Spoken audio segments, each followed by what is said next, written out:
오늘 이 시간에는 하나님이시여라는 제목으로 함께 말씀을 나누려고 합니다. 우리가 지난 시간에는 1절에서 11절까지의 말씀을 통해서 하나님이 침묵하시는 것처럼 보이지만, 정말 하나님께서는 아무것도 하지 않는 것처럼 보이지만 그 속에서 여전히 역사하시는 분은 하나님이시다. 그 속에서 여전히 하나님은 우리를 위해서 일하고 계신다라는 사실에 대해서 우리가 함께 은혜를 나눴죠. 그리고 그런 하나님을 믿는 우리는 어떻게 살아야 되는지에 대해서 우리가 함께 살펴봤습니다.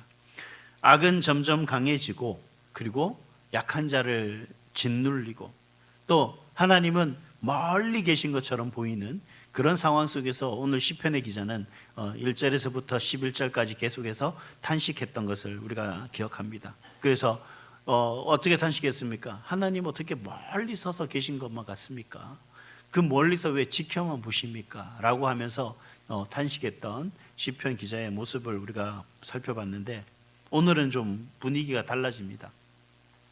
그동안 1절에서부터 11절까지는 이처럼 탄식하고, 정말 하나님, 왜 하나님은 역사하지 않습니까? 하나님 왜 우리를 외면하십니까? 하고 하는 탄식들이 있었다면, 이제는 좀 달라져요. 믿음으로 좀 외치기 시작하는데, 이 탄식에서부터 이제 다시 간구로 바뀌는 그 대목이 바로 이 12절부터의 이제 말씀입니다. 그래서 12절의 말씀, 여호와여 일어나시옵소서, 하나님이여 손을 두옵소서 하면서 하나님이 뭔가를 행하시기를 촉구하는 그런 기도로 이제 시작되는 것을 볼 수가 있습니다.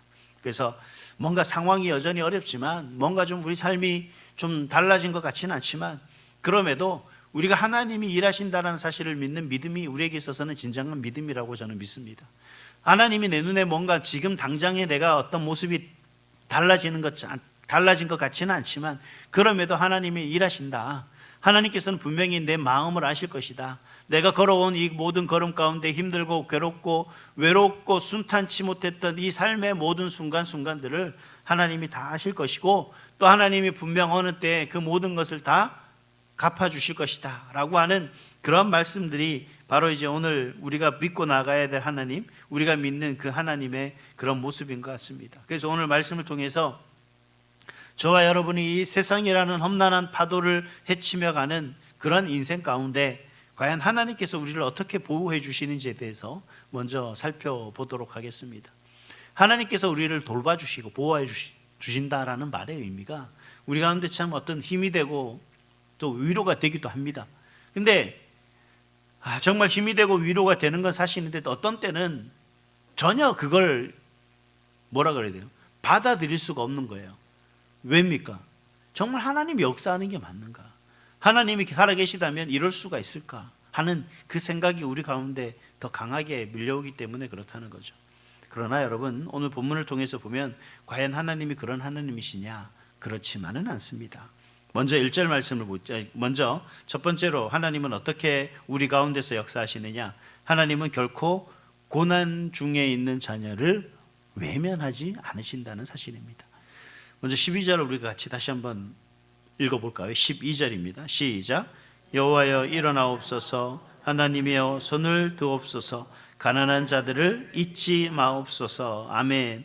여기서 보면 여호와여 일어나옵소서라고 그렇게 말씀하시는 것을 볼 수 있습니다. 이게 일어나옵소서라고 하는 이 대목이 바로 뭐냐면, 앞에서도 제가 언급했듯이 11절까지는 우리 삶에, 혹은 하나님이 우리 삶에 개입하지 않으시고 여전히 구경만 하시는 분인 것 같아. 왜 하나님 구경만 하십니까? 라고 탄식했다 그러면, 이제는 본격적으로 하나님이 우리 삶 가운데 개입해 주실 것을 그렇게 간구하는 그러한 어떤 내용으로 전환되는 그러한 내용이 바로 여호와여 일어나옵소서라고 하는 그 말씀인 겁니다.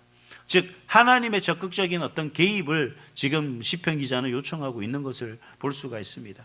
성경에서 보면 이 하나님이 일어나신다 이런 뜻이 있었을 때, 이 일어난다라고 하는 표현은 참 큰 의미를 가지고 있습니다. 어떤 의미를 가지고 있냐 그러면, 하나님의 직접적인 역사를 말하는 거죠. 그러니까 하나님이 그동안 직접적인 뭔가를 행하시는 그 모습을 나타낼 때 하나님이 일어나셨다라고 그렇게 표현하기도 합니다. 그래서 우리가 미리 살펴봤지만 시편 7편에 가면, 시편 7편 6절에 보면 어떤 말씀을 하시냐면, 여호와여 진노로 일어나사라고 이렇게 말씀하시는 표현이 있거든요. 이 말씀 또한 시편 기자가 뭐라고 말씀하시냐면 이제 하나님께서는 침묵하시는 것이 아니라 하나님 침묵하지만 마시고 이제 직접 개입하십시오. 직접 하나님 하십시오. 뭔가를 행하십시오. 라고 하는 어떤 그런 부르짖음으로 우리가 시편 7편 6절의 말씀을 우리가 살펴봤던 적이 있습니다. 근데 이 부르짖음 속에서 진짜 중요한 거는 뭐냐 그러면 이제 이 14절 말씀이 중요해요. 14절 말씀을 같이 보겠습니다. 같이 읽을까요? 시작.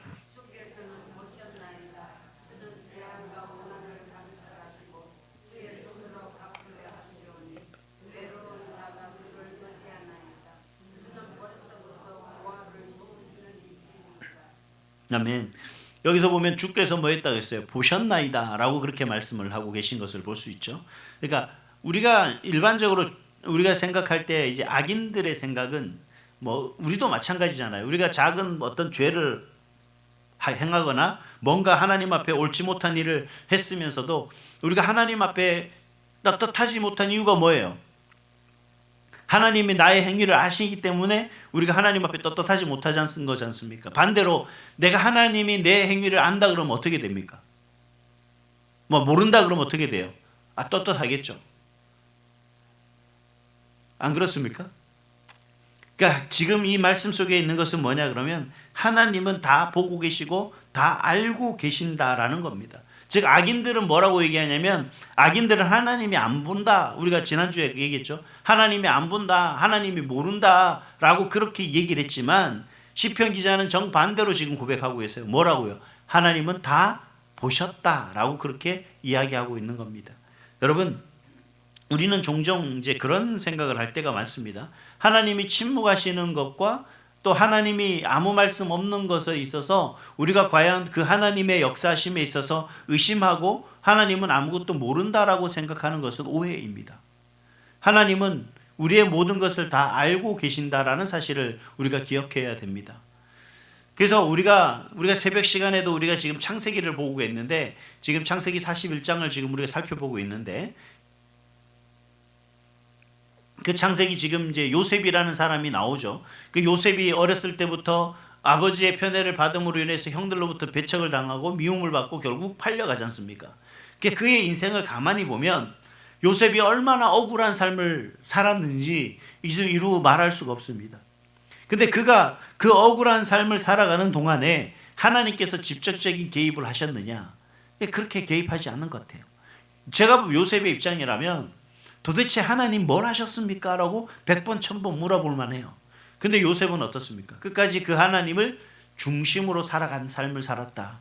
끝까지 하나님을 의지하고 하나님 앞에서 자신이 하나님 보기에 부끄럽지 않은 하나님 앞에서 부끄럽지 않는 하나님의 사람의 모습으로 살아갔던 그 요셉의 모습을 우리가 볼 수가 있습니다. 그리고 나중에 50장에 가서는 그 요셉이 뭐라고 다시 한번 고백하냐면 형들에게서 하나님이 하셨음을 고백합니다. 하나님이 하셨다는 얘기를 어떻게 고백하냐면 당신들이 나는 죽이려고 했지만 하나님께서는 오히려 그것을 선으로 바꾸셨다라고 그렇게 얘기를 해요. 즉 당신들은 모르지만 하나님은 알고 계신다라는 겁니다. 당신들은 하나님을 모르실 거라고 생각하지만 하나님은 아무것도 하지 않을 거라고 생각했지만 아니 하나님은 다 알고 계시고 하나님은 그 일을 행하고 계셨다는 거예요.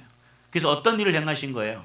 그 요셉을 애굽의 총리로 세우시고 그리고 그 이스라엘 백성을 구원의 길로 이끌어가는 그런 지도자로 하나님이 세우시는 일을 하셨다라고 하는 겁니다.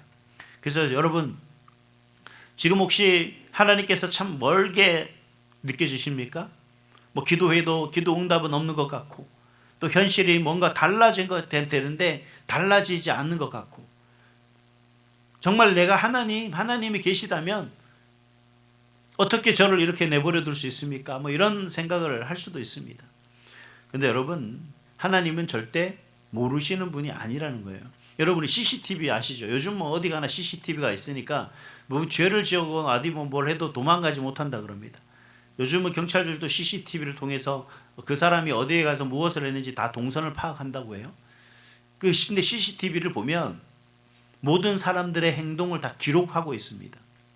근데 CCTV가 기록을 하고 있지만 CCTV가 담지 못하는 내용들이 있습니다. 뭘 못 담아요? 그 사람이 어떤 생각을 가지고 어떤 의도를 가지고 어떤 마음으로 그런 행동을 했는지는 담을 수 없어요. 그저 들어왔고 나갔고 혹은 뭐 무언가를 행하고 가고 뭐 무언가를 가지고 오고 놓고 가고 뭐 이런 어떤 사실적인 것은 다 기억할지 모르지만 그 내면에 있는 그 모든 마음은 그 CCTV가 기록할 수가 없다는 겁니다. 그러나 하나님은 그것까지 아신다는 거예요.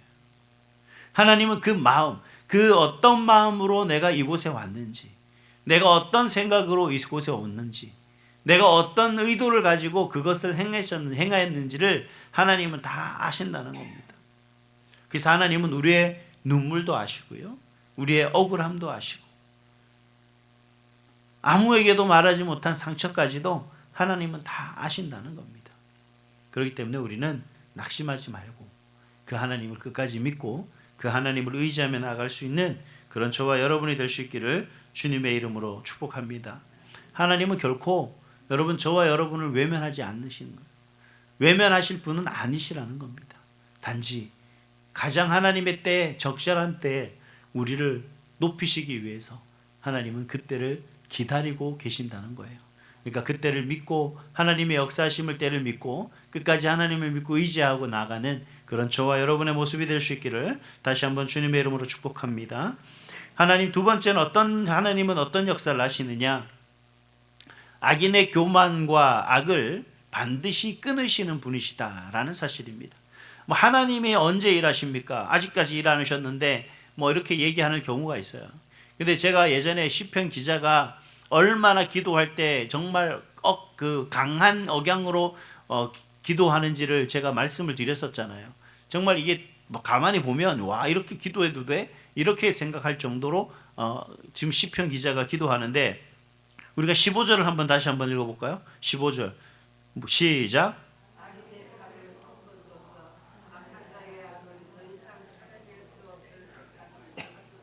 아멘. 지금 뭐예요? 이거 말이 좋아서 악인의 팔을 꺾으소서 악한 자의 악을 더 이상 찾아낼 수 없을 때까지 찾으소서 이렇게 얘기하기 듣기 좋은 문장이지만 그 문장이 듣기 좋아서 이런 거지 이 말은 좀 다르게 제가 표현하면 이거예요. 좀 강하게 표현하면 하나님 저 악한 놈의 팔을 팍 꺾어버리시고 저놈이 머리부터 발끝까지 탁탁탁 털어갖고 먼지 하나도 죄된 것들 싹 찾아내 주십시오. 그렇게 얘기하는 거예요. 이게 시편 기자가 지금 하나님 앞에 이렇게 기도하고 있다니까요. 그가 어떤 마음으로 기도하는지는 모르겠어요. 근데 그가 기도하고 있는 모습을 보면 정말 하나님께서 여기에 팔을 꺾으라라고 할 때 팔은 어떤 것을 의미하냐면 그의 힘, 뭐 권력, 권세 이 모든 것을 의미하는 것을 볼 수가 있습니다. 즉 하나님께서 그 악인이 가지고 있는 그 힘을 무너뜨려 달라라고 하는 기도예요. 그래서 모든 그 악한 어떤 작은 것까지도 다 찾아내셔서 그것에 대한 대가를 다 처벌하십시오라고 하는 그런 기도를 하고 있다는 겁니다. 왜 이런 기도를 할까? 가만히 좀 생각해 보면 우리가 앞부분에서 봤지만 시편 기자가 느끼기에는 지금 악인들은 어떻게 살아가는 거예요? 하나님은 없다 생각하는 겁니다. 그러니 악을 행하는 데 있어서 전혀 거리낌이 없어요. 악을 행함에 있어서 전혀 문제 삼지 않아요. 그저 남을 해치고 해하고 상처 주고 상처 입히고 나서 자신이 부유하고 자신이 만족하면 되는 것으로 그렇게 믿고 살아가는 사람들이 악한 사람들이라는 겁니다. 그래서 지금 시인은 그러한 사람들을 왜 그냥 두지 마시고 이제는 그가 누리는 그 모든 권력을 꺾어버리십시오라고 하는 그런 간청을 하나님 앞에 기도하고 있는 겁니다. 얼마나 속상했으면, 얼마나 억울했으면, 얼마나 화가 났으면 이런 기도를 했을까라고 그렇게 이야기를 하고 있는데 여러분 오늘 말씀에서 보면 우리는 또 한편 우리가 이걸 반면 교사로 삼아야 돼요. 무슨 말이냐면 여러분 우리가 하나님 앞에서 이러한 교만적인 태도의 모습은 결코 용납되지 않는다는 거예요. 그래서 잠언 16장 18절 말씀에도 뭐라고 얘기합니까? 패망의 선봉이 뭐라고요? 이게 다 잘 외우시고 계시다가도 이렇게 얘기하면 모르거든요. 교만은 패망의 선봉이에요. 패망의 선봉이 뭐라고요? 교만이요. 넘어짐의 앞잡이는 뭐라고요? 또 모르시죠? 거만한 마음은 뭐라고요? 넘어짐의 앞잡이다. 이 교만과 거만함이 결국 우리를 넘어뜨리는 그런 도구가 된다라는 겁니다. 그래서 우리 가운데 아주 절대 갖지 말아야 될 그러한 것들이 이러한 교만과 거만함이다라는 겁니다. 다니엘서 4장을 보면 이 느부갓네살 왕이 나오죠. 이 느부갓네살 왕이 대단한 왕입니다. 그 바벨론의 왕으로 등극하면서 그가 엄청난 권세를 가지고 큰 왕국을 이룬 그러한 아주 대단한 왕이 바로 이 느부갓네살 왕인데, 근데 그가 하나님께서 그가 그렇게 세우셨다는 것을 인정하지 않는 말이 나와요. 다니엘서 4장 30절에 보면 뭐라고 얘기하냐면, 느부갓네살 하는 왕이 하는 말이에요. 나 느부갓네살이 말하여 이르되 이 큰 바벨론은 내가 능력과 권세로 건설하여 나의 도성으로 삼고 이것으로 내 위엄의 영광을 나타낸 것이 아니냐, 이렇게 얘기했다는 거죠. 바로 내 능력과 내가 가지고 있는 지혜와 내가 가지고 있는 힘과 통솔력과 정치력과 이 모든 것을 통해서 내가 이 나라를 건설한 거야. 알기나 알아? 라고 했던 것이 바로 이 말한 사람이 느부갓네살 왕이라는 겁니다. 그런데 어떤 일이 일어났냐? 다니엘서 4장 32절에 내가 사람에게서 쫓겨나서 들짐승과 함께 살면서 소처럼 풀을 먹을 것이요 이와 같이 7대를 지나서 지극히 높으신 이가 사람의 나라를 다스리시며 자기의 뜻대로 그것을 누구에게든지 주시는 줄을 알기까지 이르리라 하더라. 뭔 얘기냐면, 느부갓네살 왕, 당신이 그렇게 교만하지? 그래, 너희 나중에 보셔라. 당신이 들짐승과 함께 살고 소처럼 풀을 뜯고 그렇게 살 것이다. 이게 7회 동안 그렇게 살 것이다 라고 하는 예언을 했습니다. 결국 어떻게 됐습니까? 그대로 됐죠. 그 예언대로 그는 그렇게 짐승처럼 일정한 기간 동안 살았던 겁니다. 그 후에 하나님께서 그를 회복시켰습니다. 그러자 느부갓네살은 뭐라고 고백하는지 아세요? 다니엘서 4장 37절에 뭐라고 고백하냐면 이렇게 고백합니다. 그러므로 지금 나 느부갓네살은, 자기라고 얘기하는 거예요, 하늘의 왕을 찬양하며 친송하며 경배하노니 그의 일이 다 진실하고 그의 행하심은 의로우심으로 교만하게 행하는 자를 그가 능히 낮추심이라. 누가 그렇다는 거예요? 그가 누구를 얘기하는 겁니까? 하나님을 얘기하는 거예요. 자기가 교만했더니만, 자기가 거만해서 그렇게 목에 힘을 주고 자신의 힘과 능력으로 모든 것을 다 했다라고 그렇게 큰 소리를 쳤지만 결국은 뭐예요? 하나님이 나를 꺾으시더라. 그 하나님이 나를 낮추시더라 라고 하는 고백을 지금 느부갓네살 왕이 하고 있는 겁니다. 여러분, 느부갓네살 왕은 영원히 자기 힘이 영원할 줄 알은 것 같아요. 그러나 하나님은 오히려 그런 느부갓네살 왕을 꺾으시고 그러한 느부갓네살 왕을 자신이 가장 낮고 비천한 모습으로 살아가도록 하나님께서는 깨우치고 계신다는 모습입니다. 그러자 기어코 느부갓네살 왕이, 그래, 하나님이 그러한 존재구나, 그 하나님을 인정할 수밖에 없게 된다는 거죠. 여러분, 세상의 사람들은 끊임없이 강함을 추구하고요, 많은 것, 더 많은 것을 추구하거든요. 어떻게 해서든지 더 많은 것을 누리고 싶어하고 더 큰 것을 갖고 싶어하고 더 높은 자리에 앉고 싶어하는 것이 사람의 심리인 것 같습니다. 그러나 중요한 것은요, 우리가 아무리 권력을 쥐고 있고 우리가 아무리 많은 재물을 가지고 있다 할지라도 하나님 없는 힘은 오래 가지 못합니다. 내가 아무리 높아지려고 해서 높아졌다 할지라도 하나님 의지하지 않고서는, 아니 하나님 앞에서 겸손하지 않고서는 높아질 수가 없어요. 이 모든 것들이 바로 하나님 안에서 세워가야 될 참된 진리의 모습인 겁니다. 제가 아는 분 중에 한 분이 계십니다. 그분은 어렸을 때부터 부모님이 좀 부유하게 살았던 분이에요. 저하고 분이라 그러니까 근데 저하고 2-3살밖에 차이 나지 않는 형입니다. 동네 형인데, 아버님이 그 시골에 좀 이렇게 예전부터 조상 때부터 물려받은 곳이 있어요. 근데 이 시골 땅이 논인데 이게 산에 있는 논이고 뭐 이런 논들이 많은데 어느 날 갑자기 거기에 지금 군부대가 들어선 거예요. 그 군부대가 들어서니까 그때는 정말 황량한 그런 산이었거든요. 그 산을 통째로 군부대에서 사버린 겁니다. 그러니 막 엄청나게 많은 돈을 벌었겠죠. 그리고 또 지금 얼마 좀 시간이 지나니까 또 이제 그 산 한쪽에 그 군부대에서 또 필요하다고 탄약창을 만든다고 또 산 거예요. 그걸로 끝난 줄 알았는데 그 옆에 있는 산이 또 도로가 나는데 터널이 뚫린다고 그 산을 산 겁니다. 그리고 옛날 헐값으로 가지고 있었던 겨우 동네의 묘지로밖에 쓸 수 없던 산이 선산들이 있었는데 이게 정말 대박이 난 거예요. 소위 말해서. 그러니 하루아침에 부자가 된 거죠. 그때 당시는 전문대를 가는데 이 친구는 열심히 공부를 하는 것보다 과외 선생님을 붙여갖고 전문대를 갔습니다. 우리는 뭐 열심히 해서 가겠지만 그 친구는 돈이 있어서 과외를 해서 가는 거예요. 어떤 일이 생겼냐면 뭔가를 하려고 하는데 돈이 있으니까 하려고 하질 않는 거예요. 그러니 소위 말하는 2년제 대학을 가는데 과외를 겨우 해서 겨우 갈 정도로 간 거예요. 그리고 뭘 해도 열심히 하질 않는 겁니다. 왜? 가진 재산이 있으니까. 그렇게 산을 팔고도요, 남은 땅이 그거보다 3배나 더 많아요. 최근 한 10년 전의 일입니다. 그 친구가 가지고 있었던 그 논이 있었는데 거기에 또 아파트가 다 들어선 거예요.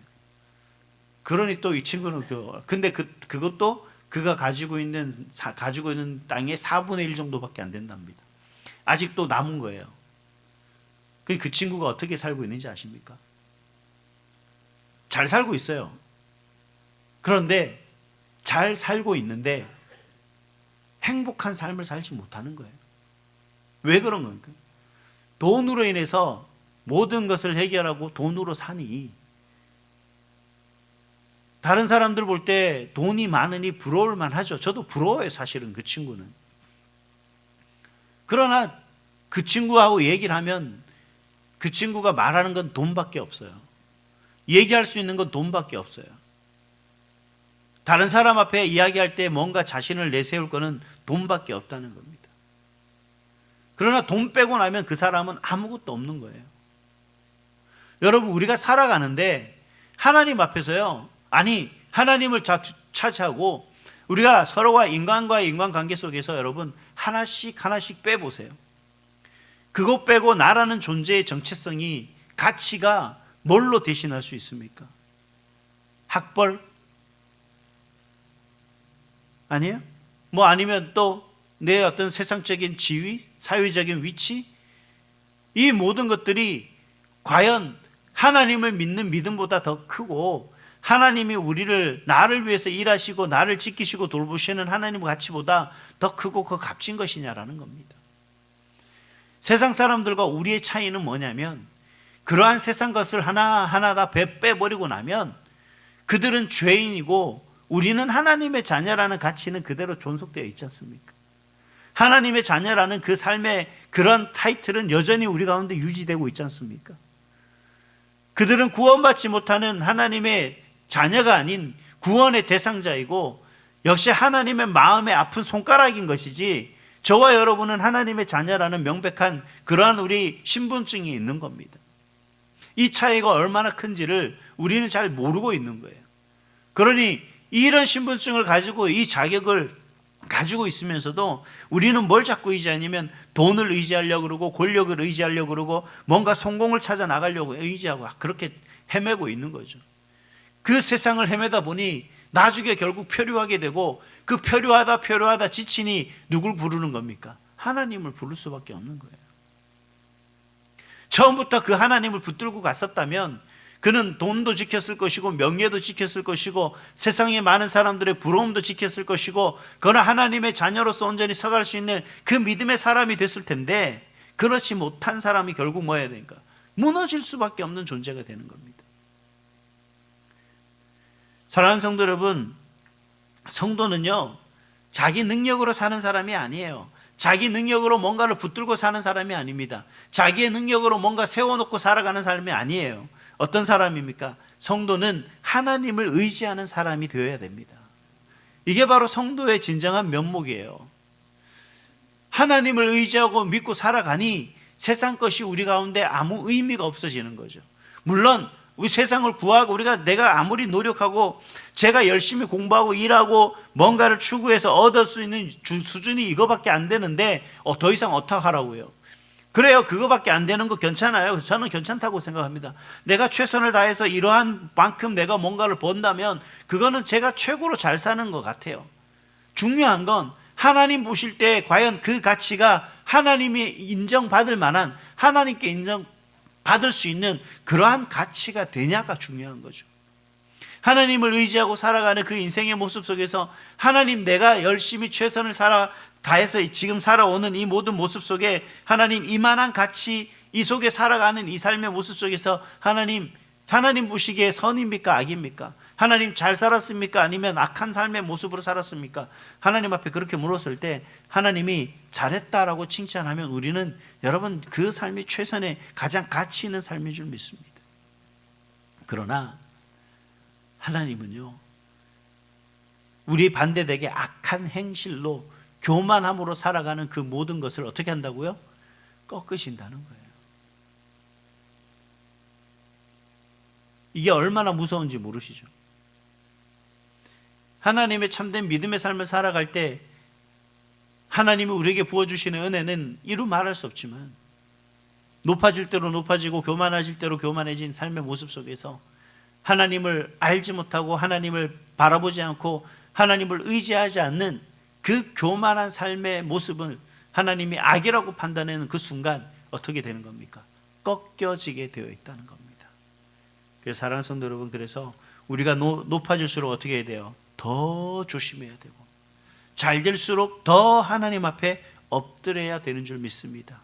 왜냐하면 우리의 인생은 내 힘으로 유지되는 인생이 아니라 하나님의 은혜에 붙들리는 그러한 인생이기 때문에 그렇다는 거예요. 그래서 제가 입버릇처럼 얘기하지만 우리가 하나님의 은혜로 우리가 살아가야 됩니다. 그래야만 우리가 교만해지지 않아요. 하나님의 은혜로 살아야 됩니다. 그래야만 우리가 하나님으로부터 멀어지지 않습니다. 그리고 하나님의 은혜 가운데 살아야 됩니다. 그래야만 세상 것을 붙들지 않습니다. 교만한 자리에 모습에 서는 것이 아니라 항상 하나님의 은혜 가운데, 그래서 하나님이 꺾으시는 그러한 자가 아니라 하나님이 붙드시고 우리를 일으키고 세우시는 그 은혜 속에서 날마다 승승장구하는 저와 여러분이 될 수 있기를 간절히 소망합니다. 세 번째로 하나님은 어떤 하나님이시냐? 영원한 왕으로서 약한 자의 편이 되어주시는 그러한 분이십니다. 우리 16절 말씀을 다시 한번 읽어보겠습니다. 16절 시작.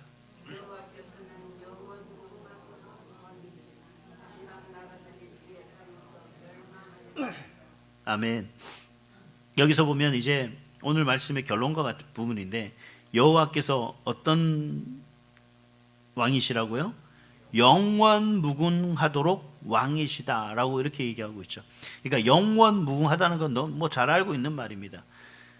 세상은 왕이 바뀌죠. 우리도 대통령 몇 년이죠? 4년인가요? 대통령도 바뀌고 국회의원도 바뀌죠. 시장도 바뀌고 담임 목사도 바뀌더라. 자, 때가 되면 바뀌어야지 뭐 안 바뀌면 됩니까? 그러니까 모든 게 이 세상에는 완전하고 영원한 사람은 없어요. 있을 수가 없죠. 어떤 권력을 가지고 어떤 힘을 가지고 있다 해도 사람은 유한한 존재입니다. 한계가 있어요. 할 수 있는 게 정해져 있습니다. 그러나 하나님은 어떤 하나님이십니까? 영원 무궁하신 왕이시다라고 그렇게 얘기를 합니다. 그 영원한 왕이 저와 여러분의 편인 줄 믿습니다. 17절 18절 두 절 말씀을 같이 한번 다시 읽어가 시작. 여호와여 주는 소원을 들으셨사오니 그들의 마음을 준비하시며 귀를 기울여 들으시고 고아와 압제당하는 자를 위하여 심판하사 세상에 속한 자가 다시는 위협하지 못하게 하시리이다. 아멘. 하나님은 약한 사람의 하나님이다라고 이야기를 하고 있어요. 나는 안 약하니까 하나님 내 편 아니에요, 이렇게 얘기하는 사람은 어떤 사람이에요? 이제 다시 2번으로 넘어가야 돼. 이제 하나님이 꺾으시는 사람이 되는 거죠. 하나님께서는 이처럼 언제나 저와 여러분은 강자가 아니지 않습니까? 항상 연약한 존재 아니겠습니까? 부족한 존재죠. 그래서 죄로 인해서 쉽게 무너지기도 하고 그 죄에 쉽게 유혹되기도 하고 미혹되기도 하는 그런 삶의 모습이 바로 저와 여러분의 모습이라는 겁니다. 그런데 하나님께서는 오늘 우리에게 이렇게 말씀하세요. 나는 어떤 하나님이냐? 영원 무궁한 전능하신 능력을 가지신 전지전능하신 하나님이지만 나는 약한 자의 하나님이다. 고아와 과부와 나그네를 그리고 가난한 자를 돌보는 그러한 사람이 누구라는 거예요? 그들의 편이 누구라는 거예요? 하나님이시라는 거예요. 그럼 반대로 우리가 그러한 사람을 멸시하면 되겠습니까? 홀대하면 되겠습니까? 안 되죠. 저를 고아라고 멸시하면 안 됩니다. 하나님은 제 편이거든요. 하나님이 언제나 우리 편이요. 그 하나님의 내 편 되시는 하나님을 우리가 온전히 붙들고 나갈 수 있는 모습이 되어야 된다는 거예요. 예수님도 마찬가지거든요. 우리가 예수님의 행적을 가만히 보면 예수님이 병든 자를 밀어냈습니까? 사람들은 병든 자를 오히려 밀어내고 외면하고 그들을 가로막고 그들이 나가지 못하도록 했지만 하나님은 그들을 만지시고 치료하셨습니다. 사람들은 죄인을 정죄했죠. 하지만 예수님은 죄인을 품으셨습니다. 사람들은 어린아이를 귀찮아했지만 예수님은 그 어린아이를 안아주셨습니다. 여러분, 이처럼 세상이 살아가는 모든 삶의 모습 속에서 내가 약자가 되기도 하지만 때로는 나보다 더 약한 사람들이 존재할 수밖에 없는 것이 이 세상이라는 거예요. 하나님은 그럼 누구 편이에요? 내 편이지만 나보다 더 약한 사람의 편이겠죠. 우리가 그럼 어떻게 돼야 됩니까? 내가 그 약한 사람이니 내가 멸시하고 무시하고 천대하는 건 결국은 그의 편인 하나님을 나의 적으로 돌리는 것 같다라는 얘기예요. 지금 악인의 행위든 그러한 약한 사람들을 멸시하고 그들을 홀대하고 그들의 것을 빼앗는 착취하는 그 모든 것들이 오히려 하나님을 자신의 적으로 돌리는 행위였음을 지금 시인은 이야기하고 있는 겁니다. 사랑하는 성도 여러분, 우리는 세상처럼 이런 사람들처럼 살아서는 안 되는 거예요. 힘으로 누르는 사람이 아니라 은혜로 품는 사람이 되어야 되는 줄 믿습니다. 교회 역시 마찬가지예요. 교회는 강한 척하는 사람들이 모이는 곳이 아닙니다. 지친 사람들이 회복하고 눈물 흘리는 사람들이 있는 거예요. 그리고 위로받기 위해서 오는 사람도 많고요. 넘어진 사람들이 오는 거예요. 그러니 그 사람들 어떻게 해야 되겠습니까? 왜 저 넘어졌어? 이런 얘기할 게 아니라 그들을 품고 위로하고 격려해야 되는 겁니다. 그래서 따뜻한 말 한마디가 중요한 거예요.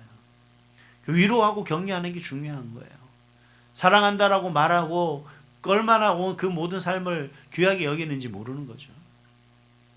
제가 이제 청년부를 담당할 때 이제 청년부 예배를 드리면 이제 보통 청년들이 예배를 이제 전에 있던 요 앞전에 있던 교회는 온사랑 교회에서는 제가 장년부 교구를 맡았기 때문에 청년들하고는 있지 않고 그 전에 있던 교회에서 제가 청년부를 한 2년 3년 정도 이제 대신해서 맡았던 적이 있습니다. 청년들이 한 20명 30명 정도 예배를 드리면 제 그때 별명이 뭐였냐면 하나님으로도 제가 특별한 은사를 받았었습니다. 어떤 은사를 받았냐면 저는 재우는 은사가 있었어요. 설교를 하면 무조건 3분의 1은 자요. 그래서 끝나고 나서 또 조별 모임을 하잖아요. 그러면 조별 모임 한 결과지를 저에게 다 제출을 하는데 오늘 제가 설교를 하고 그 설교 내용을 가지고 조별로 나누고 그리고 내가 한 주간 어떤 삶을 살겠습니다 서로 결단하고 저희한테 다시 조별로 줘요. 그러면 누가 어떤 은혜를 받았고 뭐 앞으로 어떤 삶을 살겠다라고 얘기하는데, 이 조별로 나누고 나서 교재 가지고 온 걸 과제한 것, 그 조별 나눔지를 가지고 오는 거 보면 대부분의 내용이 뭐냐면 다음 주는 졸지 않겠습니다. 다음 주부터는 뭐 왜 그런지 모르겠어요. 그래서 제가 그랬어요. 그래 괜찮아. 나는 좋은 재우는 은사가 있어서 괜찮아. 그래 마음 편히 교회 와서 자는 것만 해도 어디냐. 너 하나님 앞에 나와서 그 하나님의 말씀이 달콤하다 그러면 너는 매주 나와야 된다. 부담 갖지 말아라.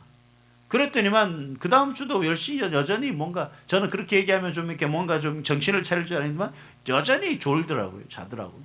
푹 자라. 괜찮다. 하나님이 그 마음을 얼마나 어여삐 여기셨겠습니까? 제가 봐도 기특해요. 그렇지 않겠습니까?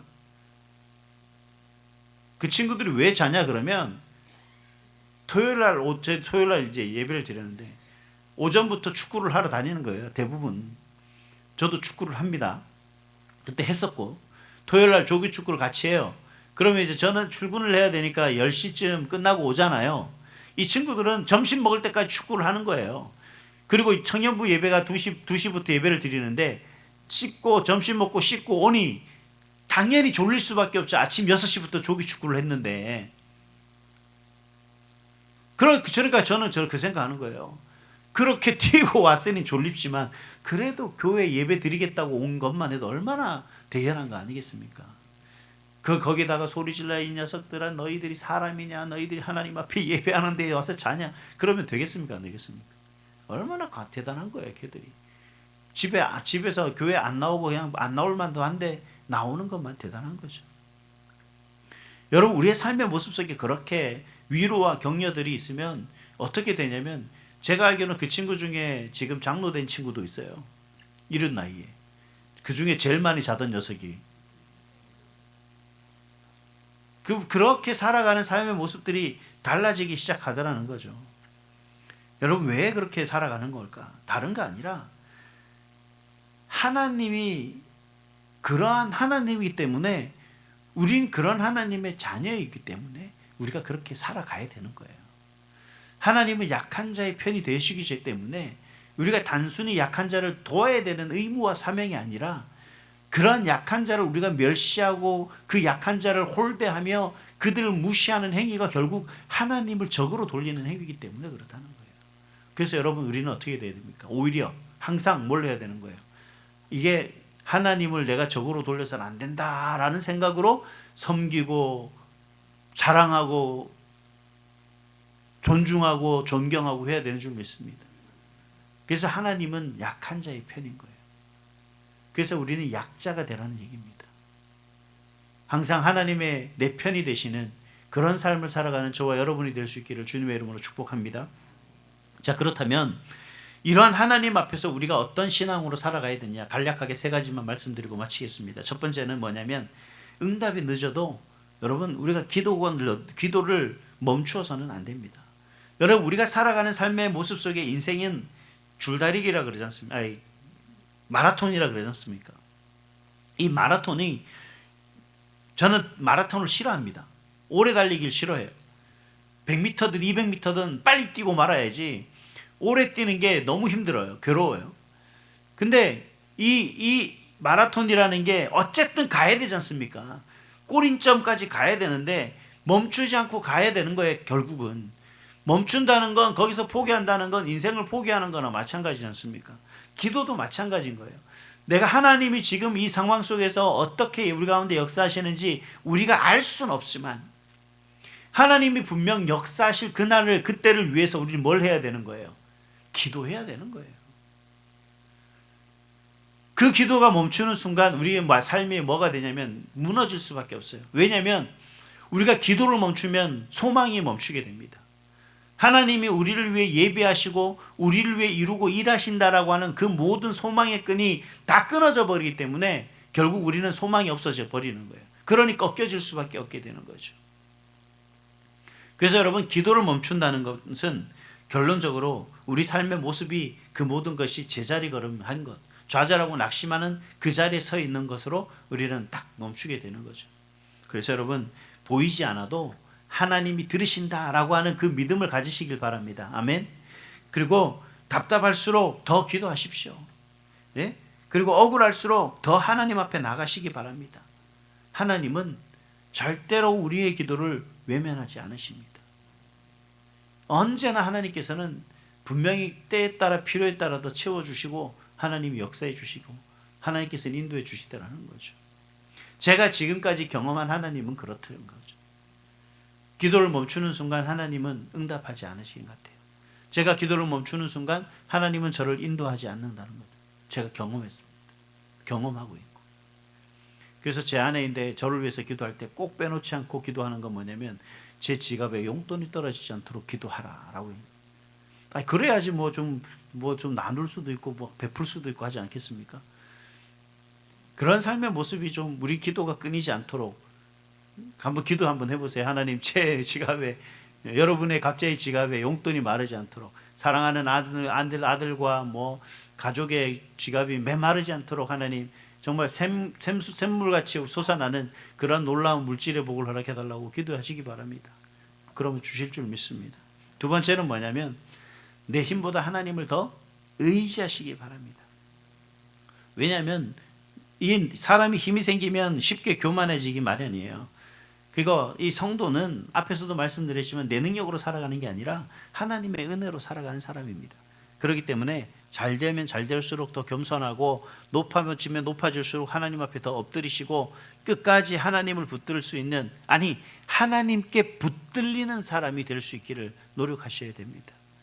그 사람이 바로 또 하나님 앞에 진정한 하나님이 주시는 은혜와 복을 누릴 수 있는 그런 사람이 되는 줄 믿습니다. 마지막으로는 뭐냐면 약한 사람을 함부로 대하지 말고 품으시기 바랍니다. 정말 양약강강이 돼야 돼요. 정말 하나님 앞에서는 이게 강강이 아니라 항상 우리는 약한 자로서 섬기는 대상이 돼야 되는 겁니다. 제가 청년 때, 청년이 아니라 고3 고등학교 다닐 때 제가 이제 처음 그 중학교를 졸업하고 나면서 신앙생활을 시작했는데 이런 말씀들이 이해가 안 되는 거예요. 아니 성경에도 있지 않습니까? 네? 싸우라고 막 하는 얘기 하지 않습니까? 정말 내가 가장 약한 사람을 내가 정말 그 사람보다 더 약하게 그렇게 해야 되는가 하면 어떻게 때론 다른 바보 같은 생각이, 내가 왜 저렇게 바보같이 살아야 돼? 내가 왜 이렇게 정말 멍청하게 살아야 돼? 아니 오른뺨을 때리면 왼뺨 돌려대라. 뭔 얘기, 이게 말이 안 되는 얘기잖아. 예? 오리를 가자며 십리를 가라면 뭐 말 되는 얘기를 해야죠. 성경에는 도저히 이해되지 못하는 얘기들을 많이 합니다. 그러나 하나님의 말씀 속에서는, 하나님이 우리에게 말씀하는 모습 속에서는 뭐냐 그러면, 여러분 누군가의 눈물을 가볍게 여기지 말라는 말씀인 거예요. 그래서 우리가 어떤 사람을 혹은 어떤 것을 정죄하기보다는 뭘 하라는 거예요? 위로를 선택하고 비난하기보다는 회복을 선택할 수 있는 그런 사람이 되어야 되는 거예요. 그래서 교회에 들어올 때 여러분 내 중심적 사고와 내 중심적 언행은 결코 도움이 되지 않습니다.